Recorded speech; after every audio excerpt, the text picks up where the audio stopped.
Today, we talk with a woman who has returned from a couple of near-death experiences on a mission now to channel messages from our guardian angels and paint their portraits for us. This is going to be such a delightful conversation. It's Cheryl Sitz welcoming you to another episode of Exploring Possibilities, broadcasting each show on journeyofpossibilities.com, where our whole library is housed, and also published through Apple Podcast, Google Play, Stitcher, Castbox FM, all kinds of favorite podcast apps, and youtube.com/Cheryl Sitz. And we'll be right back with Paulette Salo in just a moment. Throughout these shows, I'm always talking about Mario Rosales' incredible technology skills, helping me launch the podcast, my website, my YouTube channel, and he can still help you with all those things. But for 5 years now, he's been working on a special project, and now he's finally ready to launch it. And I'm excited for him to tell you about it because they're absolutely beautiful. Tell us. Well, what I have come up with, I call it Astro Fractals, and that's Astro, A-S-T-R-O, like astrology. And why is it an astro fractal? It's very simple because it uses your birth date, your birth time, and your numerology of your name. With that, I put it into this formula that I worked on for a while. Yeah. And it creates a fractal and it colors it and it gives you this beautiful portrait of you. And at first when I got it, it's like, what was it? What's it for? Well, if you meditate in front of it, take it to a ceremony, or if you just want to look at it like a piece of art, it's beautiful. You can look at it at my website at Astro, A-S-T-R-O, Fractals, F-R-A-C-T-A-L-S, astrofractals.com, and that'll take you directly to my website. The base package is a digital picture of it, and then I have options that go higher in price for different types of things, 8x10s, tapestries, I mean, you name it, it's whatever you want. And they are beautiful. Astrofractals.com. Way to go, Mario. I love it. Thank you. And I'm looking forward to seeing what everybody's fractal looks like. And you even have famous people on there. So check them out. Astrofractals.com. Paulette Salo had her first near-death experience at 20 and has had 2 more since then. Each one has furthered her on her mission to apply her amazing artistic talents and loving heart to channeling angel portraits and messages, first for terminally ill children and later for the rest of us. She has created over 26,000 angel portraits to date. I'm so grateful that mine hangs right next to my bed. Lillian welcomes me to each day and puts me to sleep each night, reminding me to connect with her for a more enhanced life experience. And I just love it. I'm so excited that Paulette has joined us today. She's also written a book. It's called How to Talk to Your Angel the Easy Way. Her website is angelsbypaulette.com, and we welcome her now from her residence in beautiful Key Cocker, Belize. Hi, Paulette. Hi, Cheryl. Thank you so much for interviewing me. Oh, it's such a pleasure. And I know how technology is on these small islands, and that is a small, beautiful island. So if we have any interruptions, we'll just work those bugs out as we go along. Thank you for taking the time to connect with us. Oh my gosh, it's my pleasure for sure. Your angel work is so beautiful, and I can just feel your heart every time I look at my portrait. I'm so grateful that Jeannie met you and my best friend Jeannie and connected us and connected me with your work. I'm curious to hear in your words kind of how your life experience went from becoming an artist to this beautiful work that you do. Okay, it was kind of odd, all of it, because I didn't go to school for art. I went to school for biochemistry, and that was what my degree was in. Wow. Pretty funny. I really didn't use it that much, but I am using it here in Belize by making an all-natural bug repellent. And well, that's a good use. I know, it's pretty funny. But it's good stuff. It does more than repel. It heals, and it's a sunscreen. So it's a good deal. And that also supports me. It's the little bug repellent business. And I fell into art by accident. I was sewing to put myself through school and raise my kids. And one of my clients wanted a painting, and I was so poor. And I said, well, I can do that. I didn't know if I could or not, but I had painted one picture in my life. I was about 10, and it was for 4-H. It was the county fair. And I thought, oh, what the heck? If she doesn't like it, she won't buy it. And she bought it, and she wanted a mural, and I was in a new career just like that. Wow. Um, Kind of like the bug repellent, same thing. I thought, whoa. And both of them truly were guided by our creator, really.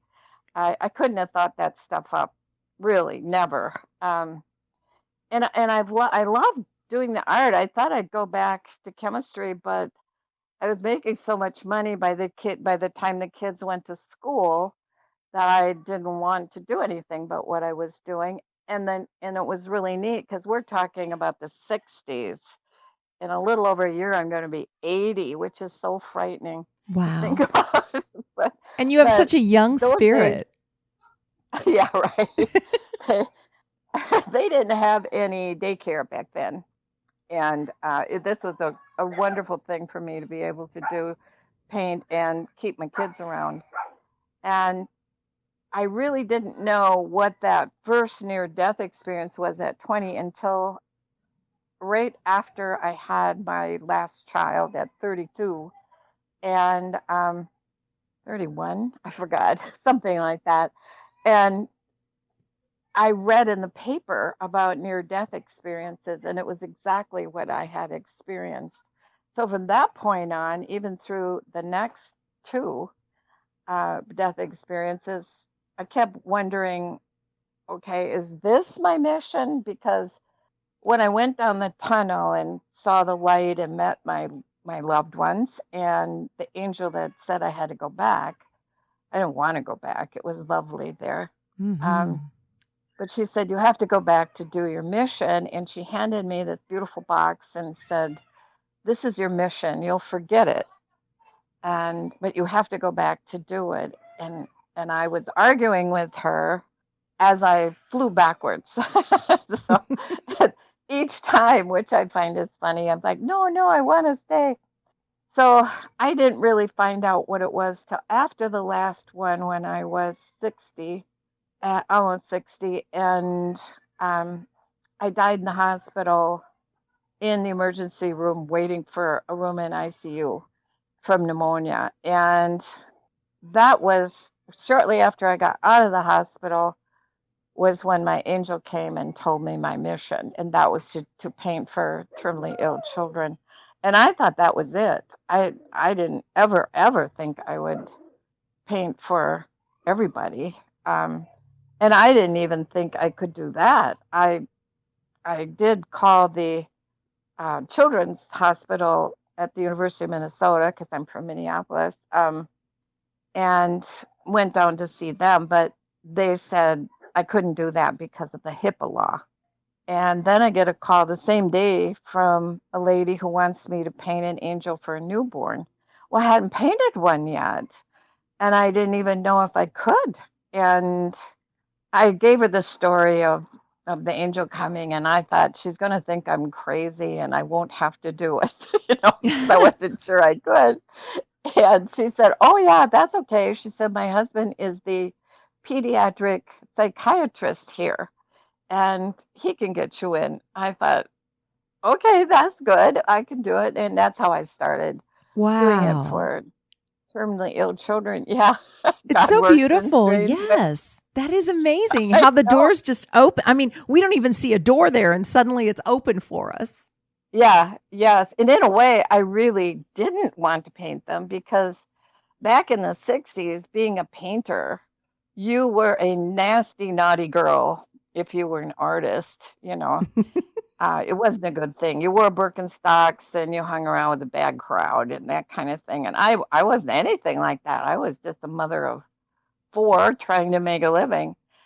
And so I really didn't want to be made fun of again. And painting angels, I thought, oh boy, it's going to start all over again. I don't want to really do this.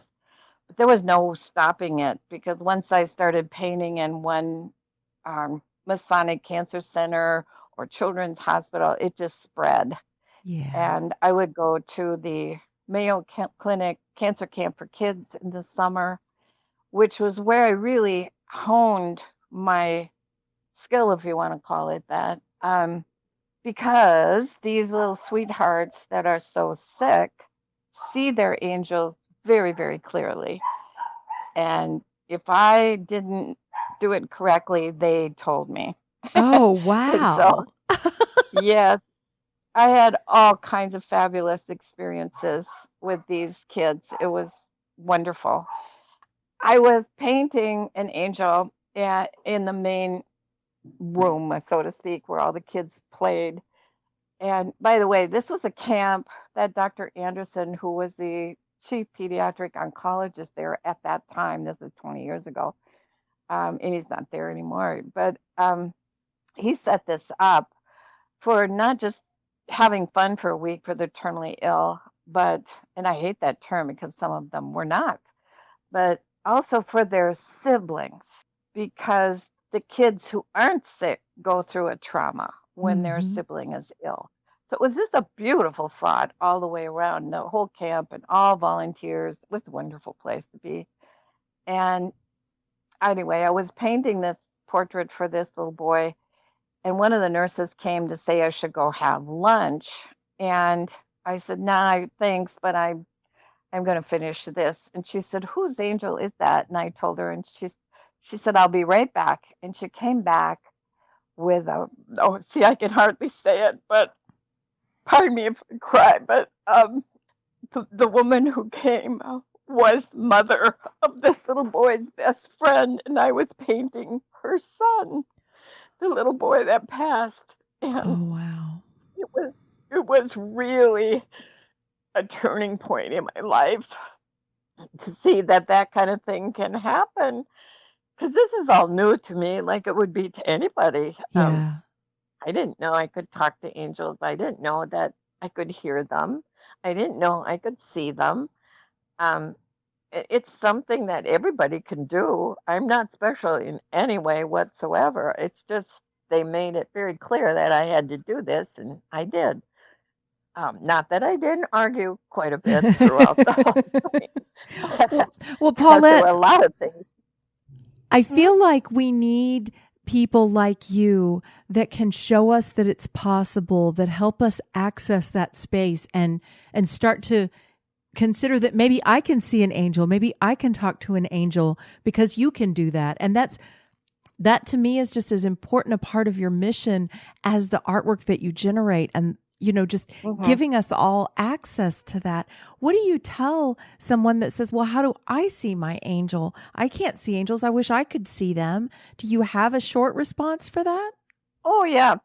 Most of us are too busy thinking. Our brains think way too much.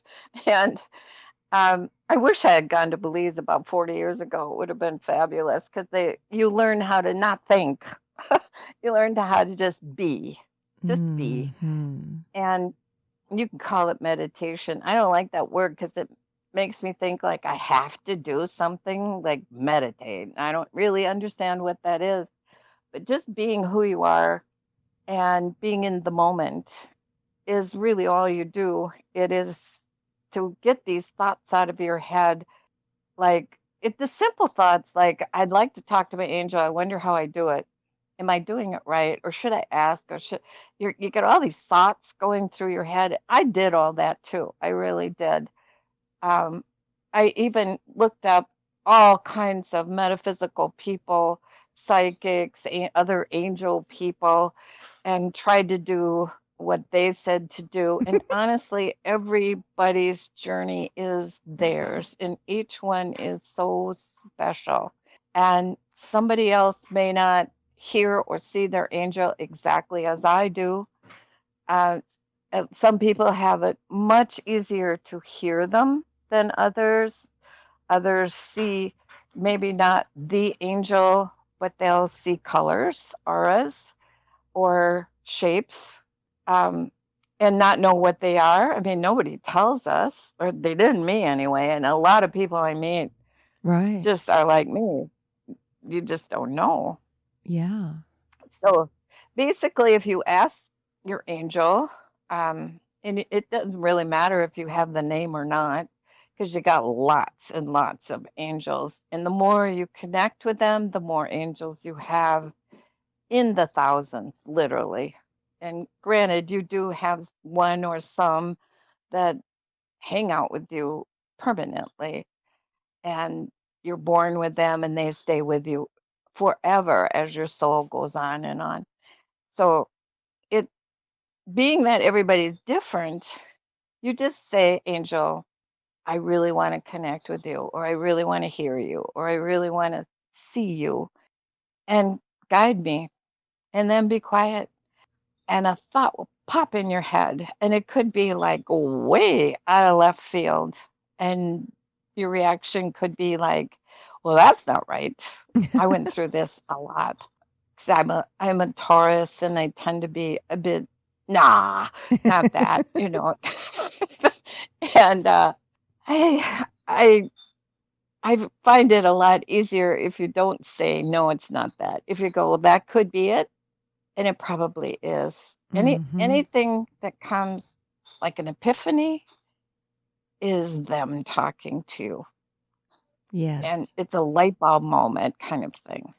And they can help us. They can help us in so many ways. That was your message when you channeled my angel, is ask me for more help. I'm here for you, and you don't ask me for much help, and I'm here to help you. Just try asking. And she's helped me in tiny little ways, and she's helped me in big ways. One, I Wow. fly standby, and I was trying to catch a plane to go see my godmother, which may be the last time I get to connect with her. She's not aware of who anyone is now. So I'm so glad I went. And it was this summer when I went to see her, and trying to get a seat when the flights are busy is not easy. And I actually remembered to ask my angel, and then I didn't get on the plane, and they were closing the door and telling me I'd have to catch the next one. And I was like, wait a minute, I trusted so completely. I know I felt you with me. What happened? Am I not meant to be on that plane? And a couple of minutes later, they came back and opened the door and said, ma'am, we have a seat for you. And I was like, Wow. wow. It was so I love perfect. stuff like that. Oh, fabulous. Yeah, Isn't it that's neat? them. Yeah. That is them. And you were really open to both situations. Am I not supposed to be on that plane? I thought I was. Yeah. And when you're really open, and it's important to say kind of, I'm open to whatever you tell me to do, or however you guide me. I'm open. A lot of people, first of all, don't realize they have to ask, because your angel needs permission.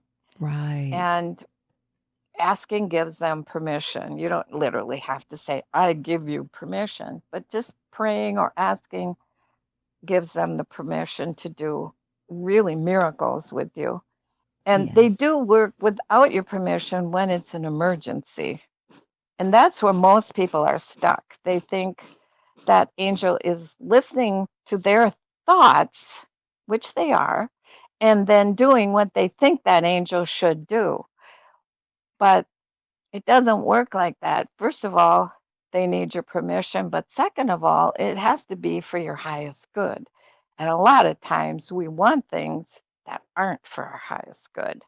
And then you don't get them. And then some people say, well, it doesn't work, because they want what they want in the time frame they want it, and so on and so on. It doesn't work that way. If you're meant to get it, you're going to get it when you can best receive it. When you're Yes. in a position to really understand it, then you get it. And the idea that And we that, only really have to ask once, that they're not deaf. If we didn't get what we asked for, it's not because they didn't hear us. right. They did. And once I think the hardest part is being quiet. You know, um, it's the only time we're really quiet is when we're driving, or maybe listening to music. We're not quiet. Americans are always going, going, going, going, going. Yes. It's I mean, uh, that was hard for me coming to Belize to slow down, because everybody's always doing something, and not just sitting quietly unless you're looking at TV, and then you're not quiet.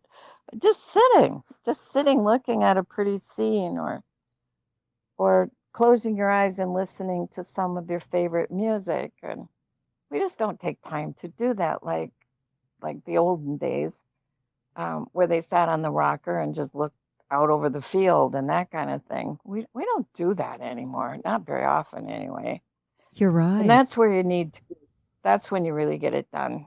Yeah, it's true. And I think it's partly the society that we live in is very fast paced. There's many, many things jockeying for our attention, but then it's our choice. It's our free will every day. What do I invest my time and my attention on? And how much time am I going to allow myself to just be with myself?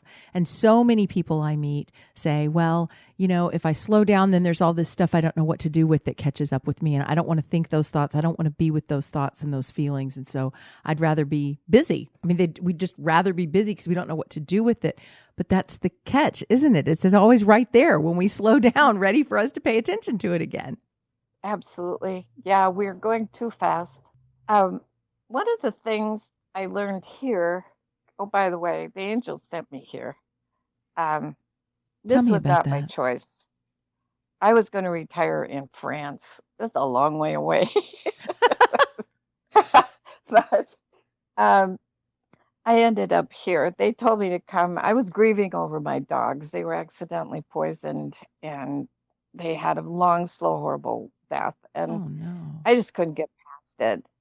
And a friend of mine had come here in 1993 and she told me about it and showed me pictures. I was not in the least interested in going to a teeny weeny island in the middle of the Caribbean. And um, but I did go many years later. She came in 93. I came in 2013. And the minute I got out of the boat and stood on the dock, I knew why the angels sent me. I felt home. This was home.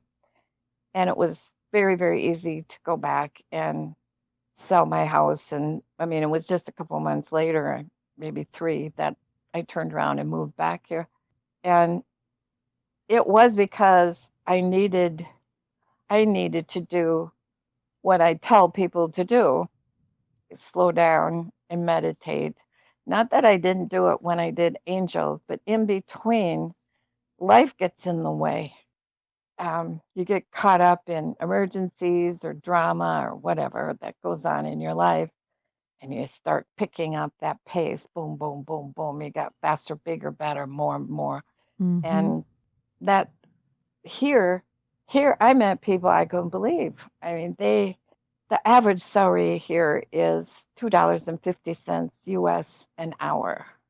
Wow. And they manage to raise families, buy land, build houses, put their kids through high school. You have to pay for high school. You have to pay for school here. And and the whole time they're happy because each day is a gift for them. And that's how they live. It isn't how they're told to live. We are told that. We're told each day is a gift. You know, don't think about tomorrow, blah, blah, blah. Today is present, all that kind of thing. Mm-hmm. And it all sounds great for the moment you're looking at it. But these people live it every minute. And I was being told by Belizeans I know things like, don't let that spoil your day. And because I would be upset about this person did that or this happened. And that golf, we don't have cars, but we don't have streets, we have sand. And they're golf carts. And I would say, oh, look at that guy. He drove like crazy. He almost hit that dog. And I go, don't let that ruin your day. And at first it was like, well, why shouldn't I? I mean, of course, this is horrible. We got to do something about this. No, you don't. You don't. You don't really have any power over somebody you don't know who just went too fast by your place. But you do have a power of how you react to that. And that's the trick. How you react to things that upset you or are negative, makes you feel bad, sick. It's your choice to react. And the angels can come in then and help you not react. I had to ask a lot because not letting that ruin my day was quite a lesson. These people automatically let it go. Just let it go and go on with their lives and focus not on money, not on what they can buy or what they want, only what they need. They need food, they need a home, they need happiness, but most of all, they need love. And that is actually the name of Key Cocker. It isn't Key Cocker, it's La Isla Carinosa, the island of love. I didn't know That's that. Yeah. So that's another reason. And that's what I felt when I got off the boat. It was overwhelming love. And I put my hand on my chest. I told my friend Judy that I came with, Judy, I'm going to live here. I just feel it. And of course, she thought I lost my mind. But it was true. At the time, I was 72. And that's kind of odd for a single woman of 72 to come down with her little dog. And to me, it was nothing. It was the best thing I ever did because this is the stuff I learned. This beautiful way of putting love first, family first, friends first, not money. Actually, money here is at the bottom. If you That's so that is perfect. really historic to most Americans. I think it's And it perfect. certainly, yeah, it is perfect. I had to learn it. I could see it really wasn't a big deal. And a lot of Americans here and Canadians think they're lazy because they don't show up and they they may not come for days after you hire them. And and honestly, it not that they don't need the money. Gracious sakes, $2.50 an hour, but they save with $2.50 an hour. They save most of it. They eat very, very little food, and it's the same thing almost every day. And they make do with the clothes and the little apartments or little houses they have, and they save money. That's their mentality. We go into debt Hmm. and get credit cards. We don't think about saving. And then we start worrying, and money becomes more and more and more important. With them, it's the other way around. Well, It's and I less noticed money. down there because I've had the pleasure of visiting that lovely little island, and it does feel like an island of love. That name is perfect for it. But I've Hmm. noticed how tiny the dwellings are of most people down there, and it's not just because of the money. You know, people would go, "Oh, how sad! They're poor. They have to have little housing." They're outside. They're in nature. They're living life outside. Yeah. They're not all holed up in their homes like we are here in America. We go to an office building and then we come to a house or an apartment or a condo, and we're not outside very much, not nearly enough, I think. Oh, you're absolutely right. Yeah, most of your day is outside. If you aren't outside, the windows and doors are open anyway. So it's you're just sort of outside 100% of the time. I have to stay in because I have a business, but um, I don't like that. I I have a sign that I can't remember the whole thing, but it's something about I'm open as often as I can, blah blah blah. I can't remember the two next lines, and then at the bottom it says, um, "If you can't wait, just holler." That's the truth.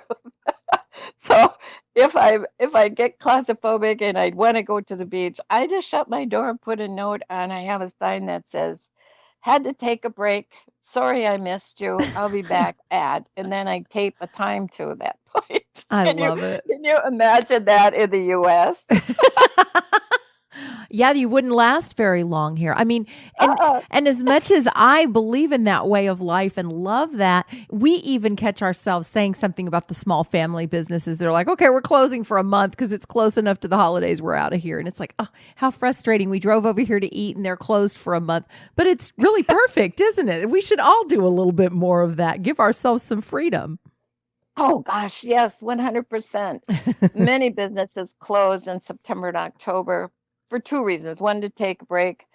One and the other is there aren't many tourists, and you may have to do renovations because you're constantly fixing things. With this weather, Right. it's much worse than Minnesota. It's everything is disintegrating in some form really, really fast. Your clothes fall apart. Anything stretchy unstretches.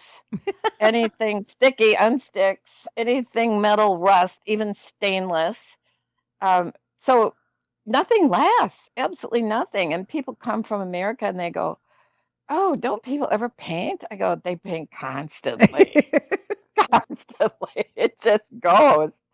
And you have to give them a break. And I hear the same things constantly as they come in my shop and say comments about things. And I said, you have to realize, for instance, we don't have a garbage truck. We have garbage people. Hmm. They're on three-wheel bikes pedaling 300 pounds of garbage 2.5 miles to the site where you dump it. And I said, I personally don't even know a human being that could do that on these roads because they're sand with potholes in them. And I have a friend. I put her in my newsletter um, for the Angels. She's now 70 and she's still doing that. And she goes about 10 miles a day with 300 pounds of garbage, one way anyway, coming. And she does that every single day, 70 years old. Wow. Yeah, Well, she's a you guys gorilla don't now. you don't need health clubs, do you? I mean, you pretty much get your workout No, just living your life. yes, you do. You walk, you swim, you bike. I don't bike anymore, but because I have a dog and she doesn't like being in the basket, so I walk a lot, but and swim a lot. But it's a totally different life, and if more Americans followed this type of life, which which we did Right. have a life like that. I think It we're just coming back to it. I really do. I do see that. I see us starting to recognize where we pushed the envelope too far on some things and it's time to bring it back and maybe not everybody but enough. Quite a few people that I know are wanting to get outside more and are breaking out of the 8 to 5 box or the corporate America box and saying I want to create my own revenue. People that are living on the go that don't have a home base anymore. I really see a lot of things shifting and I hope that this show plays some small part in reminding us that we aren't robots that were born into this 8 to 5 career and have to do these things and follow this formula. We can choose something else and to explore what that might be, what feels good to your heart, like you have done. And we don't have to come to Key Calker to get these angel portraits, do mm-mm. we? No. I mail them every week. Um, Wonderful. it's really it's very inexpensive to mail from here, much cheaper than state to state in the United States. Oh, Isn't that funny? wonderful. Yeah, that's perfect. Well, especially considering you're an island, a small island, like you even have to leave the island for things like, well, a lot of things, right? There isn't much. How much can you actually get on the island without having to leave to go bring it in? Well, if you don't have a business like me, um, you don't have to leave very often. You can get food. You can't get clothes. If you're going to buy them in Belize, you have to go to the mainland, and even Mm-hmm. then, you're going to get some kind of weird clothes. They look like in my day there was a word called hoochie coochie, and those are those are the kind of clothes you can buy here. And I'm too old for those. I don't look good in them, so uh, it's really hard to even find underwear here. But because they just don't have big stores, department stores, or Mm-hmm. anything. They do have one kind of household department store, but not clothes in Belize City. But yeah, Mm-hmm. you can get like toilet paper and soap and all the things you can exist here pretty simply, especially if you eat just good ordinary food, not anything prepared. If you Right. go, we have these little mini marts, no big grocery stores. There is one, too. Well, I guess a few more in Belize City, but the rest of the country has little mini marts, mostly owned by Chinese. And if you go in as a tourist and buy American junk food, which is what we eat on vacation, chips and cookies and candy and pop and that stuff.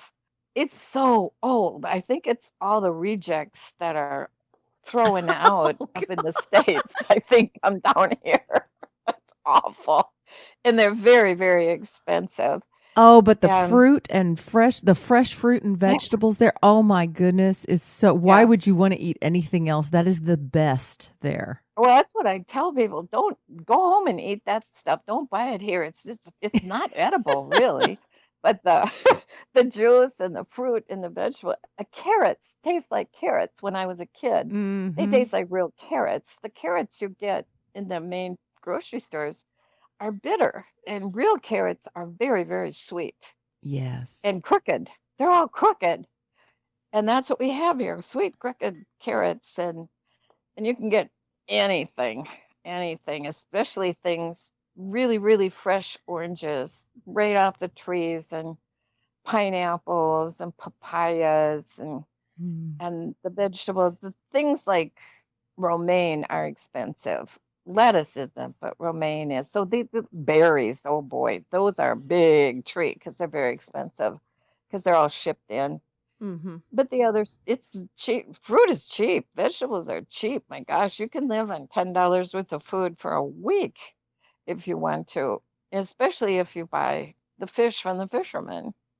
You can get a great big, huge fish for 2 weeks for one person on this one fish for like $20 US. And that's how I eat. And Mm-hmm. when I came, I thought I downsized tremendously by getting this little two-bedroom apartment with a 30-foot deck and a living room and a kitchen and hot water. and, and then I moved in 8 months. I moved where I am now and opened my gallery, and I'm in 384 square feet. It is the best thing I ever did. I I can clean in 15 minutes. And you mean your business and your home, don't you? Well, no, my business is another 420 square feet, a gallery. And so that's my living room. Wow. That's where I sit and talk to my friends. And the other room is where I make my bug juice, my repellent, and it's my office supplies, my exercise bar, my kitchen, my bedroom. It's everything. Yep, that's how I live. And my friends, I've had, 70, 80 friends have come, and they all do the same thing. They look in my little room and they go, "Oh, you live there?" It's so, and it could be quaint, cute. They're speechless, really. So, And Paulette, you sound happy. That's the most important thing I want to emphasize here is for everything that you've said about how different it is. You sound truly happy. I am. I am. Thank you. I truly am happy because I've learned that happiness and joy come from within. It isn't Mhm. stuff, it isn't things, it isn't people, it isn't events. It comes from within. And And from your part of that, angels. you can ask your angels to help you with it. But honestly, your body and your brain believe what you tell it. So if you say, "I am really happy," it believes it. And I don't have any problem saying that because I really, not 100% of the time. There are times I get upset, and because the island is changing quite quickly, and I get upset over that. It's a greed, greed, greed, and I can ruin my day by thinking too much about that. Mm-hmm.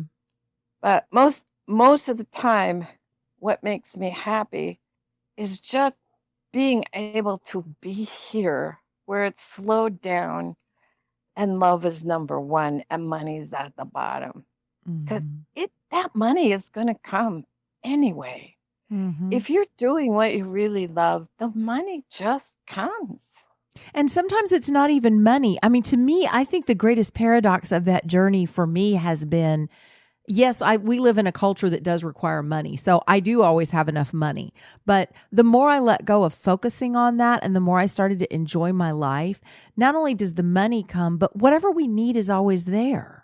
And Yes, all kinds of delightful little surprises show up too. So sometimes you're it's the money absolutely you right. need. Sometimes mostly it's the people that show up, the incredible experiences that have opened up for me as I've started to focus on the abundance that comes from loving myself and others and life, abundance has taken on such a rich meaning for me. And money is at the bottom because as far as just having a fistful of money doesn't mean anything to me, but it's the ways in which it shows up through the beautiful hands that bring it. And I'm sure for you, the angel portraits that you get to do and that exchange of love and money between both of you and your clients and how you open them up to the angels, and it's just really nice when it takes its place in the proper flow of things, isn't it? You're absolutely right. You said it beautifully. Yes, that is true. It comes in different forms, and that's one of the things when you ask your angel for help, and you're thinking it's going to be like this, and it's like that. I'm realizing, oh my gosh, that's really what I got, and I needed that a lot more than I needed what I thought I needed. And being Yes. open to anything that comes, because it's going to be out of the box for sure. And that's the best part, I think. Yes, it is the best part. You're absolutely right. It's the Paulette, most fun for sure. I have so loved connecting with you today. This has been a blast. And the technology was on our side. The angels were helping out. The connections stayed solid, which is no small feat for that little island. So I'm very You're right. impressed.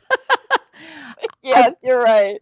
I want to wrap this up by asking you if there is any kind of a parting thought after all that we've discussed today that you would like to leave our listener with today. I I think the only thing I really have to say is I'm not special just because I paint angels. I get people saying, things like that, or things like, you're so gifted and all that kind of thing, or you're so courageous. That's another word they use. It's like, no, it's not really that. It's just that I learned it was easier for me because I was being reinforced by things that happened when I painted angels. So listening was easier. On the other hand, I didn't start doing this till I was 60. Okay, that's a 60-year-old Taurus. You got to work with that. So they're pretty stubborn people, and I'm not stubborn in everything, but I certainly have my opinion. And it was hard for them to get me to change. They work very hard with me, but it really isn't that hard if you just slow down, say what you want, and be specific. Don't say I want money, because that could mean the penny that the angels drop for us all the time, or a million. But be specific. What do you want the money for? How much do you need? How important is this money? Could you use something else? Be specific. And then say thank you. Like, Mhm. already have it. Gratitude. You haven't got it yet, but be grateful because you know you will, if it's for your highest good. And then let it go. And that's the hardest part. We keep Yes, thinking, is this it? Is it coming? Am I not going to get it? Just let it go and know it's coming. It's coming. If it's meant for me, I'm going to have it. And it makes you slow down. It makes you just live life daily. that's beautiful. Thank you so much. Yes, I love the messages that you bring, the positive messages from our angels and the portraits that help us envision that message and their form, how they appear to you and to us if we will look and listen. Thank you for all that you do and for reminding us that we can do it too. Thank you. It was my pleasure. I love talking with you. You're so wonderful at what you do. Oh, thank you. It's been a pleasure here too. And you too can connect with Paulette, angelsbypaulette.com, correct? Yep. Yay. All right. And I will be I can't wait to meet you the next time I'm in Kikaker because I love that place. So I will be there. Oh, please do. I can't wait to meet you. And listener, let us know what you thought of the show. You can do that at journeyofpossibilities.com, where you can also show us a little love so we can keep doing this for you. And all of that's on our website. And we'll look forward to having you connect with us next time on Exploring Possibilities.